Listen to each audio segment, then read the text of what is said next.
Liêm ta bắt đòn tập đi môi lẹ cái đã âm bò chào cún cơ mai và Ricky xây thọ một cô đó một cô kêu và Shalola và chuối trôi pua ra ba Ricky xây thọ chặt tục bị cái công gia chuối trôi pua song nam bình bị đại adal và ta trôi môi cứ đằng để thứng nơi bom ồn và nhẹ đâm ra ba Ricky xây thọ cho lo chuối song nhẹ đâm vàអ្វីដែលប្រយ័ត្នគឺកំដាប់ដៃតែម្ដង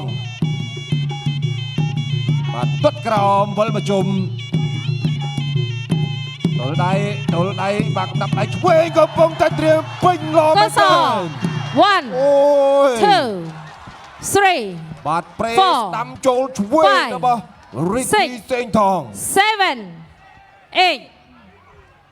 8លោកអញ្ញាកដារាប់ដល់7បាទកីឡាករមីយ៉ាន់ម៉ាអាចងើបរួចបា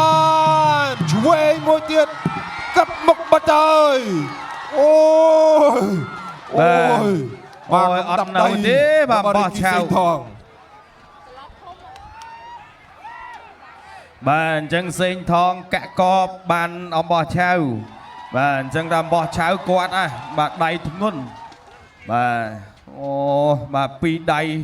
អំបាញ់មិញបាទដៃទី1បាទគ្រាន់តែចូលផឹងបាទលោកអញ្ញាកណ្ដាលរាប់ម្ដងចូលលើកទី2បាទកាប់មុខទៅតែម្ដងបាទចាំមើលរូបភាពបាទយឺតអំបញ្ញមិញបាទនៃការប្រកួតបាទបោះឆៅនេះចូលស្អិតណាបាទនិយាយពីជាតិដូច Boost Strong Classic ឲ្យត្រជាក់ណែចាំមើលបាទបងប្អូនឆ្ងាញ់ណាស់អូចាំមើលទៅប៉ាត់មកដៃនៅឆ្ងាញ់ដូច Boost Strong បាទចាំមើលយកឆ្វេងចូលស្ដាំផឹងបាទកន្លែងនេះគាត់វាយឆ្វេងមុនដើម្បីបំបែកឃុំ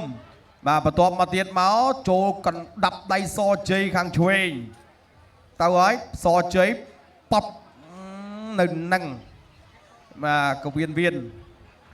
បាទទៅលេងមុខហើយបាទចឹងមិនថាបោះឆៅបាទតាចូលស្អិតនៅនឹងហើយបាទ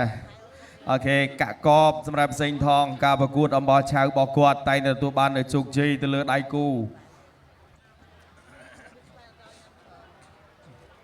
បាទបច្ចេកទេសប្រកាសលទ្ធផលជាផ្លូវការចា៎ខ្ញុំសូមអរគុណបងកក្រហមគណៈ